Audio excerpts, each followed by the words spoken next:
खुदावंदा तेरे नाम से आगाज करता हूँ, खुदावंदा तेरे नाम से आगाज करता हूँ, तेरा बंदा हूँ, तेरी रहमतों पे नाज करता हूँ। फकत तेरी ताकत और इस रहमत के भरोसे पर मुझे उड़ना तो नहीं आता, गुजर परवाज करता हूँ। और आखिर में एक छोटा सा वाकया हजरत बायजीद बस्तामी का सुनाते यहाँ से रुखसत चाहूंगा। हजरत बायजीद बस्तामी बचपन से यतीम हो गए थे। उनकी माँ की ख्वाहिश थी कि मैं इसे ऐसा इंसान बनाऊं रहती दुनिया तक इसका नाम कायम रहे।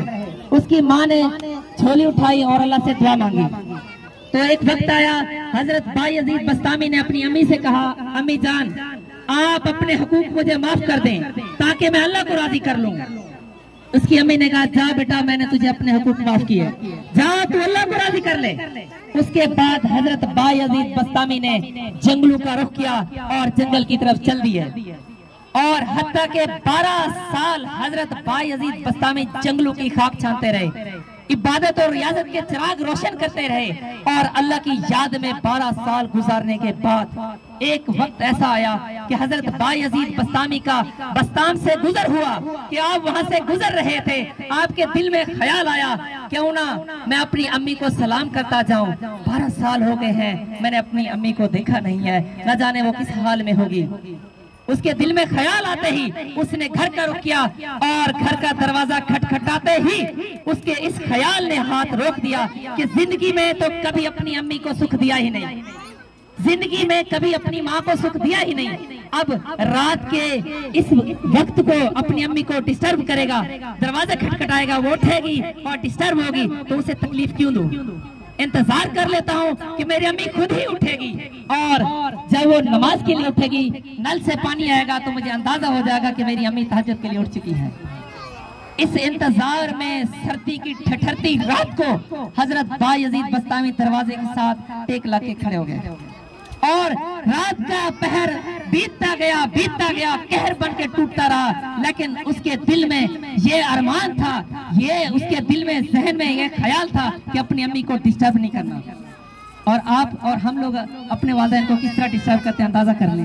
इस ख्याल ने कि अपनी अम्मी को सुकून को बर्बाद नहीं करना, ऊंची आवाज में बात नहीं करनी, और वो बंदा इंतजार में तड़पता रहा हत्ता के वक्त नमाज का हुआ। तहज्जुद के वक्त उसकी माँ उठी और उसने उठते ही नल का चलाया और नल से पानी बाहर आया।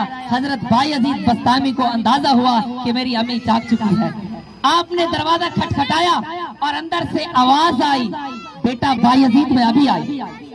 माएं अपने बच्चों के खटखटाने के अंदाज से पहचान लेती हैं, उनके लफ्ज से पहचान लेती हैं मेरे किस बेटे की बाहर, उसकी बू को सूंघ लेती हैं कि मेरा कौन सा बेटा आया हुआ है। 12 साल के बाद माँ आवाज दे के कह रही है, बेटा बायजीद रुको मैं अभी आई। वो हैरान हुआ, मैंने आवाज ही नहीं दी, मैंने कुंडी खटखटाई है, अम्मा ने मेरे नाम से मुझे पुकारा है। 12 साल गुजरने के बावजूद उसे मैं भूला नहीं हूँ। उसकी माँ ने जब दरवाजा खोला, अंदर बाहर बायजीद बस्तामी खड़े हुए थे। उसकी शक्ल देखकर, परागंदा शक्ल, बिखरे हुए बाल, फटे हुए कपड़े और बिखरी सूरत लेकर खड़े थे। उसकी माँ ने उसकी माँ के चश्मान से मोटे मोटे आंसू फूटने लगे। समान की तरफ मुंह करके कहा कि बारी ताला मेरा बेटा तेरे कुर्ब में निकला था, मेरा बेटा तुझे मनाने के लिए निकला था, अभी तक तूने इसे अपना कुर्ब नहीं दिया।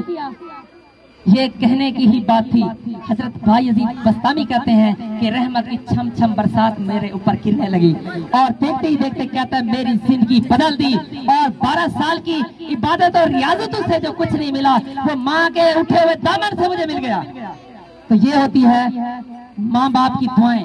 लोग लाखों रुपए लगाकर हज करने जाते हैं, आप एक दफा प्यार से अपने माँ बाप के चेहरे को देख लें, आपके हज हो जाते हैं।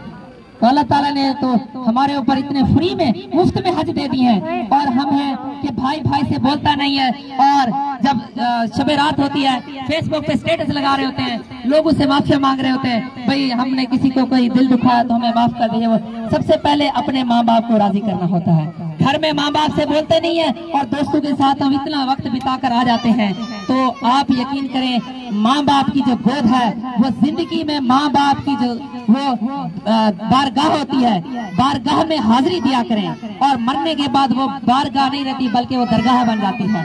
اس سے پہلے کہ آپ کی ماں باپ کی جو گود ہے وہ بارگاہ سے درگاہ میں بدلے، اس سے پہلے اپنے ماں باپ کو راضی کر لیں۔ یقین کریں ایسی نعمتیں چھن جانے کے بعد احساس ہوتا ہے میری یہ انگلی اگر کٹ جائے، اس انگلی کی جگہ میں سونے کی انگلی لگا دوں، یقین کریں پھر بھی وہ ایسا کام نہیں کرے گی، پھر بھی میں راضی نہیں ہوں گا، میں کہوں گا میری اصل انگلی لوٹا دی جائے۔ تو ماں باپ وہ سونے کی انگلی کے برابر آپ اگر یہ تولنا چاہو تو ماں باپ کی تو کوئی قیمت ہی نہیں ہے، ماں باپ تو بے مول ہوتے ہیں۔ شعر کے ساتھ میں یہاں سے رخصت چاہوں گا۔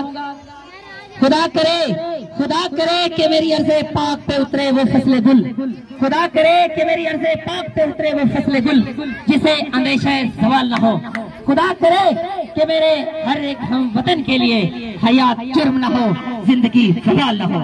شکریہ۔